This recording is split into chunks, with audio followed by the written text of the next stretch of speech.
My dear drama lovers, welcome back to எம் drama glimpse. இன்னைக்கு நம்ம எப்படிப்பட்ட கதை பார்க்க போறோம்னா, நம்ம கதையோட ஹீரோ மேல ஒரு பொய்யான கொலை பழி ஒண்ணு விழுந்துரும். இதனால அவர் ஜெயிலுக்கு கூட போயிருப்பாரு. அந்த ஜெயில இருந்து தப்பிச்சு அவரோட டீமோட சேர்ந்து இந்த கொலையை தாம் பண்ணலாம் அப்படிங்கறத எப்படி நம்ம ஹீரோ ப்ரூவ் பண்றாரு அப்படிங்கறதாங்க இந்த கதையோட ஒன்லைன். இது ஒரு செமையான ஆக்ஷன் த்ரில்லர் டிராமா. இதே மாதிரி நிறைய டிராமா பார்க்கணும்னா மறக்காம என் சேனல் சப்ஸ்கிரைப் பண்ணிருங்க. இன்ஸ்டாகிராம்ல ஃபாலோ பண்ணாதவங்க ஃபாலோ பண்ணிக்கோங்க. அப்பதான் நான் போற ஒவ்வொரு வீடியோஸ் உங்களுக்கு கரெக்டா நோட்டிஃபை ஆகும். ஓகே கைஸ், நம்ம இன்னைக்கு வீடியோக்குள்ள போலாமா? இப்போ ஸ்டார்டிங் எடுத்தனையும் நம்ம ஹீரோவை தான் காட்டுவாங்க. அவரோட டீமோட சேர்ந்துக்கிட்டு டெரரிஸ்டோட ஃபைட் பண்ணிக்கிட்டு இருப்பாரு. என்னன்னா நம்ம ஹீரோ ஒரு கமாண்டோ போல, அது மட்டும் இல்லாம அவர் தான் கேப்டன் போல. ஸ்டார்டிங் எடுத்தனுமே ஃபுல்லா கன் ஃபயர் இந்த மாதிரியே தான் இருக்கும். அடுத்து ஒரு பெரிய பில்டிங் காட்டுவாங்க, அங்கதான் பாம்பு வச்சிருக்காங்க போல. சோ இப்போ நம்ம ஹீரோவும் அவங்க டீமும் உள்ள போய் எப்படியான அந்த பாம்பை டிஃப்யூஸ் பண்ணணும். வெளியே எப்படியோ ஃபைட் பண்ணி முடிச்சிட்டு நம்ம ஹீரோவும் அவர் கூட ஹாரின்னு சொல்லி ஒரு பையனும் கார்ல உள்ள போயிருவாங்க அந்த பில்டிங்குள்ள. அங்க போய் நம்ம ஹீரோ நான் பாம்பு கிட்ட போறேன், நீ இங்கே இரு அப்படிங்கிற மாதிரி அந்த ஹாரி கிட்ட சொல்லிட்டு போயிருவாரு. திரும்பி உள்ள சமயம் ஒரு சேஸ் ஷூட்டிங் இந்த மாதிரி த்ரில்லிங்கா தான் போகும். அடுத்து மித்த டீம் மெம்பர்ஸ் உள்ள வந்துருவாங்களா. நம்ம ஹீரோ ஃபர்ஸ்ட் நீங்க போய் அந்த பாம்பை டிஃப்யூஸ் பண்ணுங்க, நான் இவங்க எல்லாம் பாத்துக்கிறேன் அப்படிங்கிற மாதிரி சொல்லுவாரு. அப்ப என்ன ஆகும்னா அந்த கூட வந்த ஹாரிங்கிற பையன் இன்னும் சில பேர்கிட்ட மாட்டிக்குவான். நம்ம ஹீரோ ரைட்ல போனா பாம்பு இருக்கிற இடம் போய் சீக்கிரம் டிஃப்யூஸ் பண்ணிடலாம். லெஃப்ட்ல பார்த்தா ஹாரி பாவம் மாட்டிக்கிட்டான். நம்ம ஹீரோ கூட அந்த ஹாரிக்கு ஒழுங்கா சுட கூட தெரியாது போல. அந்த ஹாரி கொஞ்சம் லைட்டா டம்மி பீஸ் தான் போல. ஐயோ கேப்டன் என்ன காப்பாத்துங்க, என்ன சுத்து போட்டுட்டாங்க அப்படிங்கிற மாதிரி தான் கத்திக்கிட்டு இருப்பான். மித்த டீம் மெம்பர்ஸ் எல்லாருமே கேப்டன் அவனால ஒரு பிரயோஜனம் இல்ல, அவன் அப்படியே விட்டுருங்க அப்படிங்கிற மாதிரி தான் சொல்லுவாங்க. ஆனால் நம்ம ஹீரோவா இல்ல, நீங்க போய் பாம்பை பாத்துக்கோங்க, நான் அவனை காப்பாத்துறேன், என்னதான் இருந்தாலும் அவனும் நம்ம டீம் தான் அப்படிங்கிற மாதிரி போய் அவனை காப்பாத்த போவாரு. இங்க மித்த டீம்ல சேர்ந்து அந்த பாம்பை டிஃப்யூஸும் பண்ணிடுவாங்க கரெக்டா. ஆனா அன்பார்ச்சுனேட்டா ஒரு புல்லட் நம்ம ஹீரோ மேல இறங்கிரும். என்னடா ஸ்டார்டிங்ல நம்ம ஹீரோ செத்து போயிட்டானா அப்படிங்கிற மாதிரி தான் இருக்கும். ஆனா அதுதான் இல்ல, இவ்வளவு நேரம் நடந்தது எல்லாமே கேம்ல தான் நம்ம ஹீரோ கேப்டனா இருந்திருப்பான். அதே மாதிரி கேம்ல தான் செத்தும் போயிருப்பான். இப்ப ஆனால் ஜெயிச்சிட்டாங்களா, எல்லாரும் செலிப்ரேட் பண்ணிக்கிட்டு இருப்பாங்க. ஆனா இதுல யார் மூஞ்சியும் பார்த்ததே கிடையாது. எல்லாம் கால்லயே பேசிதான் விளையாண்டுட்டு இருந்திருப்பாங்க. அடுத்து என்ன எல்லாரும் சரி இன்னைக்கு நம்ம கேம்ல ஜெயிச்சிட்டோம், வாங்க வெளியே போய் டின்னர் சாப்பிடலாம் அப்படிங்கிற மாதிரி போன்லயே பேசுவாங்களா. எல்லாரும் $30 கொண்டு வந்துருங்க அப்படிங்கிற மாதிரி சொல்லுவாங்க. நம்ம ஹீரோ ஒரு பர்ஸை பாப்பாரு, காசே இருக்காதா, நான் வரல நீங்களே போயிட்டு வாங்க அப்படிங்கிற மாதிரி சொல்லிடுவாரு. மித்த டீம் மெம்பர்ஸ் எல்லாருமே என்ன கேப்டன் நீங்க என்ன வரைக்கும் உங்க மூஞ்சியே காட்ட மாட்டேங்கிறீங்க அப்படிங்கிற மாதிரி சொல்லுவாங்க. என்னன்னா இது வரைக்கும் ஒரு தடவை கூட யாரும் மீட் பண்ணதே இல்ல போல. அடுத்து நம்ம ஹீரோ அப்படியே அந்த காலை கட் பண்றக்காக ஓகே எனக்கு வேலை இருக்கு பாய் நான் கிளம்புறேன் அப்படிங்கிற மாதிரி சொல்லிடுவாரு. அப்ப அவங்க அம்மா கால் பண்ணுவாங்க நம்ம ஹீரோக்கு. கால் பண்ணி டே எப்ப பார்த்தாலும் கேமே விளையாண்டுகிட்டு இருக்காத, வீட்டுல ஸ்டவ் ஆஃப் பண்ணேன்னு தெரியல போய் ஒழுங்கா செக் பண்ணு அப்படிங்கிற மாதிரி சொல்லுவாங்க. ஆனா அதையும் நம்ம ஹீரோ பெருசாலாம் எடுத்துக்கவே மாட்டாரு. சரிம்மா நான் போறேன் அப்படின்ட்டு சொல்லி வச்சிருவாரு போனை. அடுத்து திரும்பி கொஞ்ச நேரம் கழிச்சு நம்ம ஹீரோ இன்னொரு கேம் ஆரம்பிச்சிருவாரு. அப்ப ஏதோ ஒரு போன் அடிக்கும், பார்த்தா அவர் போனா இருக்காது, பக்கத்துல வேற யாரோ போன் வச்சுட்டு போயிருப்பாங்க. நம்ம ஹீரோ அட்டன் பண்ணி பேசுவாரு. அந்த போன்ல ஒரு பொண்ணு ஐயோ நீங்க பேசிக்கிட்டு இருக்கிறது ஏன் போன் தான், நான் மறந்தாப்புல அங்கேயே வச்சுட்டு வந்துட்டேன், ப்ளீஸ் எனக்கு நான் சொல்ற இடத்துல கொடுக்க முடியுமா அப்படிங்கிற மாதிரி கேட்பாங்க. நம்ம ஹீரோ ஐயோ நாளா ரொம்ப பிஸிங்க அதெல்லாம் முடியாது அப்படின்றாரு. ஆனா அந்த பொண்ணா நான் உங்களுக்கு $300 கொடுக்குறேங்க வாங்க அப்படின்றோம். சரி $300 ஆச்சு அப்படின்னு சொல்லி நம்ம ஹீரோவும் போவாரு. அந்த பொண்ணு சொன்ன அட்ரஸ்க்கு போயிட்டு கதை தட்டுவாரு. யாருமே திறக்கவே மாட்டாங்க. ஆனா டோர் ஓப்பன்ல இருக்கும். நான் உள்ள வரேன் யாராவது இருக்கீங்களா அப்படின்னு கேட்டு நம்ம ஹீரோ உள்ள போவாரு. உள்ள போனோனுமே பாத்ரூம்ல இருந்து சத்தம் கேட்கும், யாரோ குளிச்சுக்கிட்டு இருக்க மாதிரி. டக்கு நம்ம ஹீரோ திரும்பி பார்த்தா ஒரு பொண்ணு குளிச்சுக்கிட்டு தான் இருப்பாங்க. ஆனா அந்த கிளாஸ் பாத்தீங்கன்னா ஃப்ரோஸ்டட் விண்டோ மாதிரி இருக்கும். ஸோ நம்ம ஹீரோக்கு லைட்டா தெரியுமா. உடனே நம்ம ஹீரோ திரும்பிக்கிட்டு மேடம் உங்க போனை நான் கொண்டு வந்துட்டேன், ஏதோ காசு கொடுக்குறேன் நீங்க அப்படிங்கிற மாதிரி கேட்பாங்களா. போனை வச்சுட்டு மேல காசு இருக்கு எடுத்துக்கோங்க அப்படிங்கிற மாதிரி அந்த பொண்ணு சொல்லும். சரின்னு சொல்லி நம்ம ஹீரோவும் மாடிக்கு போய் போனை வச்சுட்டு காசை மட்டும் எடுத்து அங்க இருந்து கிளம்புவாரு. கிளம்புறப்ப அந்த பொண்ணு கிட்ட மேடம் இந்த மாதிரி குளிக்கிறப்ப கதவு போட்டுட்டு குளிங்க, அதான் உங்களுக்கு சேஃப்டி அப்படிங்கிற மாதிரி சொல்லிட்டு போவாரு. சரி இவ்வளவு நல்லவனா நம்ம ஹீரோ அப்படிங்கிற மாதிரி தான் இருக்கும். ஆனா அடுத்த சீன்ல என்ன ஆகும்னா அடுத்த நாள் காலையில நம்ம ஹீரோ நல்லா அப்படி தூங்கிட்டு தான் இருப்பாரு. திடீர்னு ஒரு 4 பேர் உள்ள உன்னை நாங்க அரெஸ்ட் பண்றோம், எதுவுமே பேசக்கூடாது, ஒரு பொண்ணை கொலை பண்ண கேஸ்ல உன்னை அரெஸ்ட் பண்ணிருக்கோம் அப்படிங்கிற மாதிரி சொல்லுவாங்க. நம்ம ஹீரோ ஒண்ணுமே புரியாது. என்னன்னு பார்த்தா நேத்து நம்ம ஹீரோ ஒரு வீட்டுக்கு போனார்ல, அந்த பொண்ணு தான் பிறந்து போயிருக்கு. கடைசி அந்த வீட்டுக்கு போனது நம்ம ஹீரோ தான். அதனால நம்ம ஹீரோ அரெஸ்ட் பண்ணிடுவாங்க. இது மட்டும் இல்லாம அரெஸ்ட் பண்ண கடத்து நம்ம ஹீரோ கிட்ட நீ ஏன் அந்த பொண்ணை கொன்ன அப்படிங்கிற மாதிரி கேட்பாங்க. ஐயோ நான் கொல்லவே இல்லை அப்படிங்கிற மாதிரி நம்ம ஹீரோ சொல்லுவாரு. அப்புறம் எப்படி உன் கைரேகை இந்த கத்தியெல்லாம் வந்துச்சு அப்படிங்கிற மாதிரி எவிடன்ஸோட எடுத்து காட்டுவாங்க. நம்ம ஹீரோக்கும் ஒன்றும் புரியாது, நம்மளுக்கும் ஒன்றும் புரியாது. ஒருவேளை நம்ம ஹீரோ தான் பண்ணிட்டானா நடிக்கிறானா அப்படிங்கிற மாதிரி தான் இருக்கும். அப்புறம் என்ன எல்லா நியூஸ் எல்லா சேனல்ஸ்லும் நம்ம ஹீரோவை தான் போட்டுக்கிட்டே இருப்பாங்க. சின்ன ஒரு மைனர் பொண்ணை கொலை பண்ணிட்டான் அப்படின்ட்டு. அந்த பொண்ணு மைனர் வேற போல, அது ரேப் பிளஸ் மர்டர் அப்படிங்கிற மாதிரி வேற நியூஸ் வந்துரும். இதை கேட்டு அவங்க அம்மா அடிச்சு புடிச்சு போலீஸ் ஸ்டேஷனுக்கு வருவாங்க. ஐயோ என் பையன் அப்படிப்பட்டவனே கிடையாது அப்படின்ட்டு. ஆனா என்ன அவங்க அம்மாவை பார்க்க உள்ள அளவே பண்ண மாட்டாங்க. இன்னொரு சைடு நம்ம ஹீரோக்கு என்னென்னமோ டெஸ்ட் எடுப்பாங்க. ஆனா கடைசி எல்லாமே நம்ம ஹீரோக்கு அகேன்ஸ்டா தான் இருக்கும். அந்த கொலை நடந்த இடத்துல இருந்து எடுத்த சாம்பிள்ஸும் நம்ம ஹீரோவோட பர்ஃபெக்டா மேட்ச் ஆகும். அப்புறம் என்ன எல்லாம் பர்ஃபெக்டா மேட்ச் ஆயிருக்கா, நம்ம ஹீரோ தான் கொலைகாரன் அப்படின்னு சொல்லி முடிவு பண்ணிடுவாங்க. அடுத்து அவங்க அம்மா இப்படியே தேடி பிடிச்சி ஒரு லாயரை போய் பாத்துருவாங்க. எந்த லாயருமே அவ்வளவா இந்த கேஸ் எடுத்துருக்கவே மாட்டாங்க. இந்த ஒரே ஒரு லாயர் தான் ரொம்ப நல்லவன் போல. அங்க போய் கேட்பாங்க. ஆனா அவனுமே இந்த டாக்குமெண்ட்லாம் இங்க வச்சுட்டு போங்க அப்படிங்கிற மாதிரி தான் சொல்லுவான். ஐயோ ப்ளீஸ் என் பையனுக்கு நீங்க ஹெல்ப் பண்ணுங்க, ரொம்ப நல்லவன் அப்படிங்கிற மாதிரி அவங்க அம்மா சொல்லுவாங்களா. அப்ப அந்த அசிஸ்டன்ட் சாரிங்க நீங்க கிளம்புங்க இந்த இடத்த விட்டு, எங்களோட சீனியர் நியாயத்துக்கு பக்கம் தான் நிப்பாரு, உங்க பையனுக்கு ஆளார் வாதாட மாட்டார் அப்படிங்கிற மாதிரி அந்த பொண்ணு சொல்லிருமா. உடனே அந்த அம்மாவுக்கு கோவம் வந்துரும். இங்க பாருங்க லாயர் மின், நீங்க நம்புறீங்களோ நம்பலையோ என் பையன் உண்மையிலே எந்த தப்பும் பண்ணல அப்படிங்கிற மாதிரி அவங்க அம்மா சொல்லுவாங்களா. சரி ஒருவேளை உங்க சொல்றது உண்மையா தான் இருக்கும் அப்படின்னு சொல்லிட்டு அந்த லாயரும் அடுத்த அந்த கேஸை எடுத்து நடத்த ஆரம்பிச்சிருவோம். இப்ப அப்படியே நம்மளுக்கு கோர்ட்ல தான் காட்டுவாங்க. அந்த ஆப்போசிட் லாயரா நம்ம ஹீரோ மேல ஒவ்வொரு குற்றச்சாட்டை வச்சுக்கிட்டே இருப்பாரு. இவன் இந்த பொண்ணோட வீட்டுக்கு போனது திரும்பி வந்தது எல்லாமே சிசிடிவில ரெக்கார்ட் ஆயிருக்கு. அது மட்டும் இல்லாம டோர் ஹேண்டில் இவனோட ஃபிங்கர் பிரிண்ட் இருந்ததும் கத்தியில இருந்த ஃபிங்கர் பிரிண்ட்டும் மேட்ச் ஆகுது. இவன் இவன் தான் கொலகாரன்னு சொல்லி நல்லாவே தெரியுது. அது மட்டும் இல்லாம அந்த பொண்ணோட உடம்புலயும் இவன் கைரேகை தான் ஃபுல்லா இருக்கு அப்படிங்கிற மாதிரி சொல்லுவாங்க. நம்மளுக்கே ஷாக் ஆயிரு, என்னடா நடக்குதுங்க அப்படிங்கிற மாதிரி. ஆனா நம்ம ஹீரோவோ இல்ல இதை நான் பண்ணவே இல்லை அப்படிங்கிற மாதிரி தான் சொல்லுவாரா. அப்ப உடனே அந்த ஆப்போசிட் லாயர் இவர் வந்து ஒரு கேம் அடிக்டர். சோ அவரோட எக்ஸைட்மெண்ட்டுக்காக தான் அந்த கொலையவே பண்ணியிருக்காரு. இப்ப தான் ஒரு அப்பாவி மாதிரி நடிக்கிறாரு அப்படிங்கிற மாதிரி சொல்லுவாரு. பாவம் நம்ம ஹீரோட லாயரால ஒண்ணுமே பேச முடியாது. ஏன்னா ஃபுல்லா அகேன்ஸ்ட் நம்ம ஹீரோக்கு தான் எல்லா எவிடன்ஸும் இருக்கு. அப்புறம் என்ன ஜட்ஜுமே இவன் இவ்வளவு பெரிய கொலையை பண்ணியிருக்கான், அது ஒரு மைனர் பொண்ணை ரேப் பண்ணி கொலை பண்ணியிருக்கான், இவனுக்கு வந்து பரோலே இல்லாத ஆயுள் தண்டனை கொடுக்குறேன் அப்படிங்கிற மாதிரி சொல்லிடுவாங்க. முடிஞ்சு அங்கேயே நம்ம ஹீரோக்கு சொல்லி அடுத்து என்ன அப்படி ஜெயிலுக்கு தான் கூட்டு போவாங்க. நம்மளுக்கே இந்த இடத்துல ரொம்ப கன்ஃபியூசிங்கா தான் இருக்கும். உண்மையில நம்ம ஹீரோ கொலைகாரனா இல்லையா, ஆனா அப்புறம் எப்படி எல்லா எவிடன்ஸும் நம்ம ஹீரோக்கு அகேன்ஸ்டாவே இருக்கு அப்படிங்கிற மாதிரி இப்போ ஜெயிலுக்குள்ள தான் காட்டுவாங்க. நம்ம ஹீரோ ஏற்கனவே பயந்து போய் கிடக்குறாரு. ஆனா அங்க இருக்க மித்த கைதிகளா எல்லாம் நல்லா பல்கா ரகர்டா இருப்பாங்க. இது இன்னும் பயத்தை நம்ம ஹீரோ கொடுத்துரும். அங்க இருக்கிறவங்க ஏற்கனவே கேங்கா வேற இருப்பாங்களா, அதுல ஒரு கேங் நம்ம ஹீரோ போட்டு ரொம்ப புள்ளி பண்ணும். அதுல அந்த கேங்கோட லீடர் நீ என்னடா ரேப் பண்ணி தான் உள்ள வந்திருக்கியா அப்படிங்கிற மாதிரி கேப்பா. நம்ம ஹீரோ கோவம் வந்துரும், நான் அதை பண்ணல அப்படிங்கிற மாதிரி கத்துவானா. உடனே அந்த கேங் லீடர் சி என்னடா இது, நாங்கெல்லாம் பாரு கொலை பண்ணி எவ்வளவு தைரியமா சொல்றோம், நீ மட்டும் ஏன்டா இப்படி கோலையாட்டே இருக்க, பெருமையா சொல்லு நானும் கொலை பண்ணேன் அப்படிங்கிற மாதிரி சொல்லுவாரா. நம்ம ஹீரோக்கு ரொம்ப கோவம் வந்துரும், நான் தான் அதை பண்ணலன்னு சொல்றேன் அப்படின்னு சொல்லி லைட்டா அடிச்சிருவாரு. அவன் சும்மா இருப்பானா, அவன் பதிலுக்கு போட்டு நல்லா புரட்டி எடுத்துருவான். எல்லாம் முடிஞ்சுக்கடுத்து மெதுவா அந்த ஜெயிலர்லாம் வருவாங்க.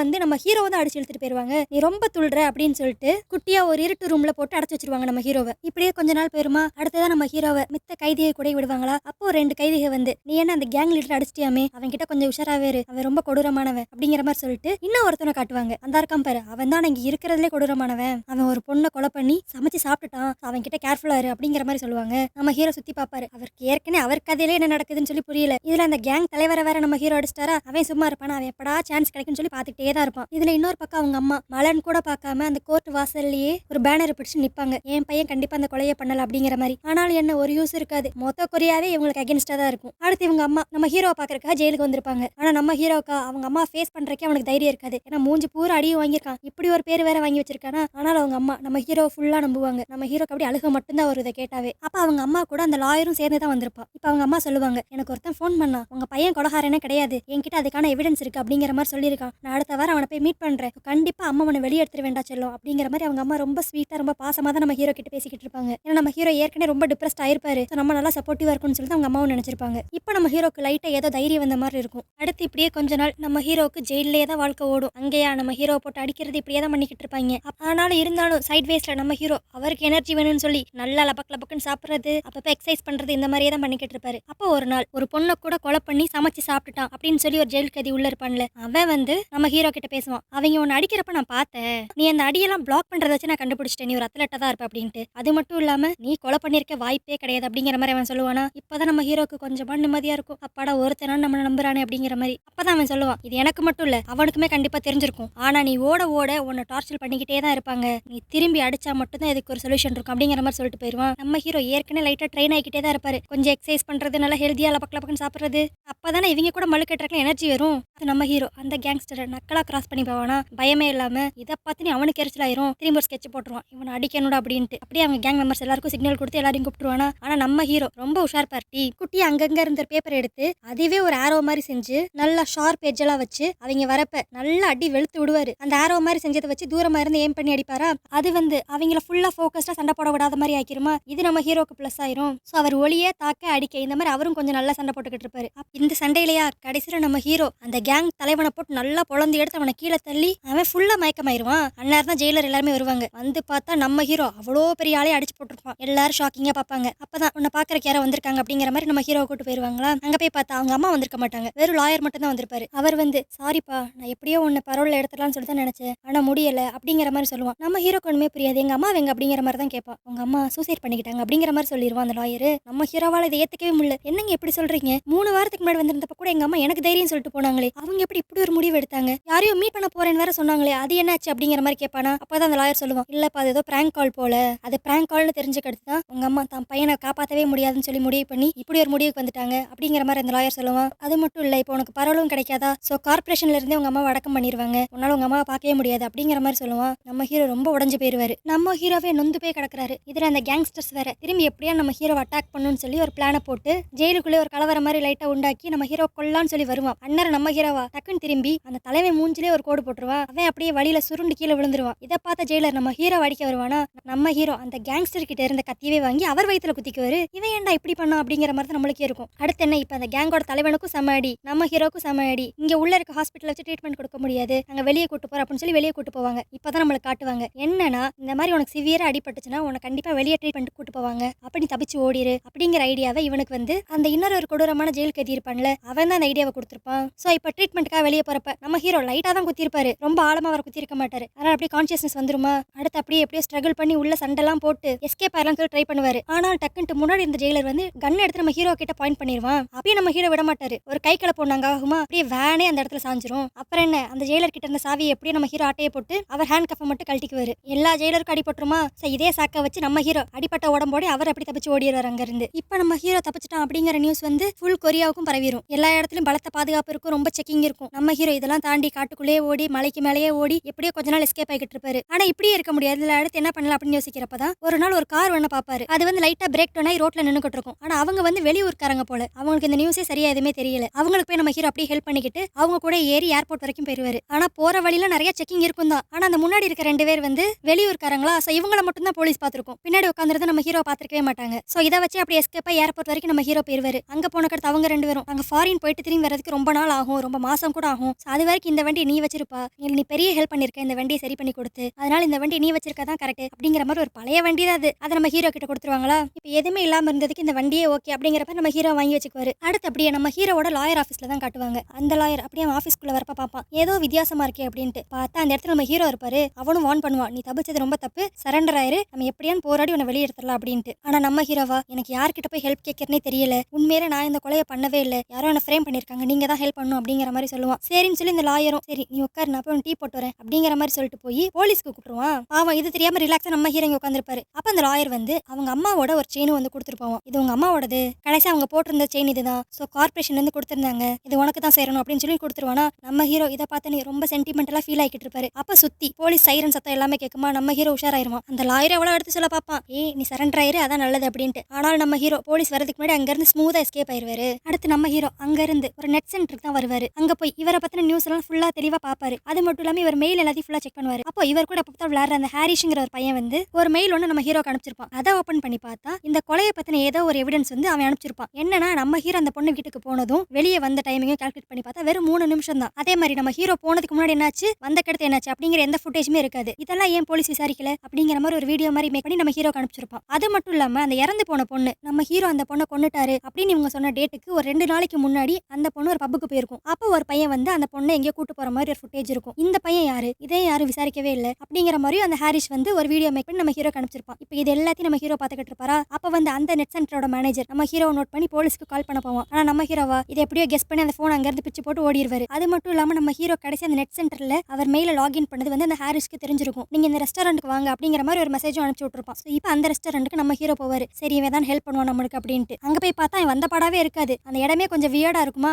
அப்போ ஒரு பொண்ணு வந்து நம்ம ஹீரோக்கு முன்னாடி வந்து உட்காரும். ஒரு போனை வந்து தூக்கி போடுமா, அந்த போனுக்கு ஒரு கால் வரும். நம்ம ஹீரோ அந்த போனை எடுத்துட்டு, ஹாரிஷ் நீங்க எங்க இருக்கீங்க, நான் வந்துட்டு நீங்க சொன்ன ரெஸ்டாரண்ட்டுக்கு அப்படிங்கிற மாதிரி பேசிக்கிட்டு இருப்பாரு. அப்ப அந்த ஆப்போசிட்ல இருக்க பொண்ணே இன்னொரு போன் மூலியமா நம்ம ஹீரோ கிட்ட பேசும், நான் தான் அந்த ஹாரிஷ் அப்படின்ட்டு. என்ன நம்மளுக்கு ஒரு செகண்ட் ஷாக் ஆயிரும். என்னன்னா அந்த கேம்ல ஹாரிஷ்னு இருந்த பையன் வந்து இந்த பொண்ணு தான் போல, சும்மா வாய்ஸ் மாடுலேஷன் யூஸ் பண்ணது எத்தனை நாள் பையன் மாதிரி கேம்ல இருந்திருக்கும். இப்போ நம்ம ஹீரோ ஹெல்ப் பண்றக்க அவளோட ரியல் ஐடென்டிட்டியை நம்ம ஹீரோ கிட்ட காமிச்சிருப்பா. இவதான் நம்ம கதையோட ஹீரோயின் மாதிரி நம்ம வச்சுக்கலாம். இப்போ அந்த பொண்ணு நம்ம ஹீரோவை அவளோட இடத்துக்கு கூட்டு போயிடும். அங்க பாத்தீங்கன்னா ஏதோ ஒரு குடோன் மாதிரி தான் இருக்கும். ஆனா என்ன ஃபுல்லா சிஸ்டமா வச்சு ஒரு டெக்னாலஜி கோட்டையே லைட்டா கட்டி வச்சிருப்பா. அடுத்து என்ன, எப்படி ரொம்ப நாள் நம்ம ஹீரோ ஹெல்தியான ஃபுட்டே சாப்பிட்டு இருக்க மாட்டாரு அப்படின்னு சொல்லி அவ கையாலே சமைச்சு நல்லா ஃபுட் சர்வ் பண்ணிக்கிட்டு இருப்பா. அப்ப யாரோ காலிங் பெல் அடிப்பாங்களா. நம்ம ஹீரோயின் நீங்க பயப்படாதீங்க, எல்லாம் நம்ம ஆளுக தான் அப்படிங்கிற மாதிரி சொல்லிடுவா. ஆனா அவ யார சொல்றான்னு சொல்லி நம்ம ஹீரோக்கும் தெரியாது. அவர் பயந்து போய் ஒரு பாத்திரத்துல எடுத்துட்டு ரெடியா நிப்பாரு. ஆனா உள்ள வந்ததெல்லாம் யாருன்னு பாத்தீங்கன்னா இத்தனை நாள் இவங்க டீமா கேம் விளையாண்டுக்கிட்டு இருந்தாங்கல்ல, அவங்க தான். இப்போ ஒரு 3 பேர் வந்திருப்பாங்க, இன்னும் 2 பேர் இருப்பாங்க. ஆனா அவங்க வந்திருக்க மாட்டாங்க, ஏதோ பிஸியா இருக்கே அதனால வர முடியாது அப்படிங்கிற மாதிரி சொல்லி இருந்திருப்பாங்க போல. இப்போ இவங்க எல்லாத்தையும் நம்ம ஹீரோயின் எதுக்கு கூப்பிட்டுருப்பாங்கன்னா இவங்க எல்லாருக்குமே தெரிஞ்சிருக்கும் கண்டிப்பா இந்த கொலையை நம்ம ஹீரோ பண்ணிருக்க மாட்டாரு அப்படின்ட்டு. அதை ப்ரூவ் பண்ணுவோம் அப்படிங்கறக்காக இவங்க எல்லாரும் இங்க வந்திருப்பாங்க.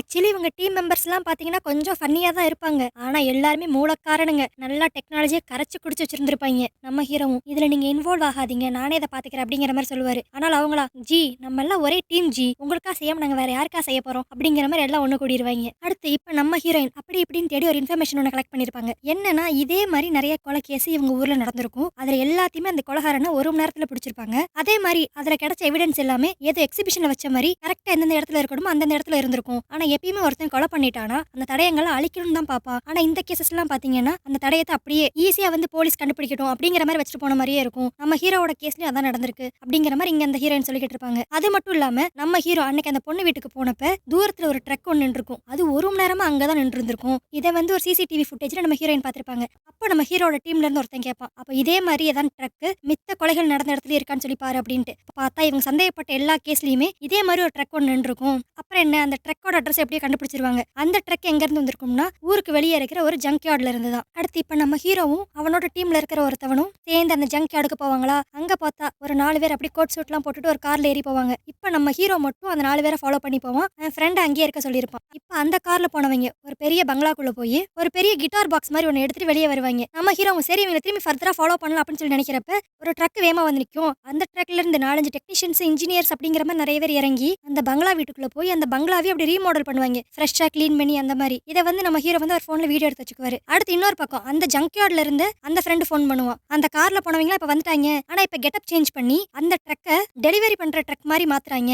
ஒரு பெரிய கிட்டார் கேஸ் மாதிரி ஒன்ன வேற எடுத்து உள்ள பார்சல் பண்றாங்க அப்படிங்கிற மாதிரி சொல்லுவானா. இதை கேட்ட நம்ம ஹீரோ சரி நீ அவங்கள ஃபாலோ பண்ணு நான் வந்துடுறேன் அப்படிங்கிற மாதிரி இப்ப இவர் அந்த இடத்துக்கு போவாரு. அடுத்து என்ன, அந்த ட்ரக்ல இருந்து இப்ப டெலிவரி பண்ண வந்த பொருள் வந்து ஒரு பெரிய அபார்ட்மெண்ட் தான் எடுத்துட்டு போவாங்க. அந்த அபார்ட்மெண்ட்குள்ள இப்ப நம்ம ஹீரோட ஆட்கள்லாம் புகுந்து சிசிடிவி கட் பண்றது இந்த மாதிரி எல்லா வேலையும் பாத்துருவாங்க. எல்லா ஆல் கிளியர் ஆனானையும் நம்ம ஹீரோ அவங்க எந்த ஃப்ளோர் போனாங்க அப்படின்னு சொல்லி கண்டுபிடிச்சு அவரும் அதே ஃப்ளோர் போய் அதே ரூமுக்கு போய் பாப்பாரு. ஆனா அவங்க வந்து அந்த டெலிவரி பண்ண பாக்ஸை உள்ள வச்சுட்டு அங்க இருந்து கிளம்பி இருப்பாங்க. இப்ப நம்ம ஹீரோ உள்ள போய் அந்த வீடு யாரோடதுன்னு பார்த்தா இது வந்து ஒரு ஆக்டரோட வீடு போல. இந்த வீட்டுக்குள்ள எதுக்கு இந்த மர்ம நபர்கள்லாம் வராங்க அப்படிங்கிற மாதிரி நம்ம ஹீரோ யோசிச்சுக்கிட்டு இருப்பாரு. அப்பதான் வீட்டுக்கு நடுவுல அவங்க டெலிவரி பண்ண பாக்ஸ் இருக்கும். சரி இதுக்குள்ள கிட்டார் தான் இருக்குன்னு சொல்லி நம்ம ஹீரோ ஓபன் பண்ணி பார்த்தா அதுக்குள்ள அந்த ஆக்டரோட டெட் பாடி இருக்கும். நம்ம ஹீரோக்கும் தூக்கி வாரி போட்டுரும், அவங்க டீமுக்கும் தூக்கி வாரி போட்டுரும். சோ அப்ப இதுக்கடுத்து இந்த கொலையும் நம்ம ஹீரோட தலையில வந்து விழுந்துருமா? இதெல்லாம் பண்றது யாரு? ஏன் நம்ம ஹீரோட கேஸ் மாதிரியே இன்னும் 2-3 கேஸ் அதே மாதிரி மேட்ச் ஆயிருக்கு. இந்த ட்ரக்ல வந்துட்டு போறவங்க யாரு? இதை பத்தி நீங்க தெரிஞ்சுக்கணும்னா வெயிட் பண்ணி நாளைக்கு வீடியோல பாருங்க.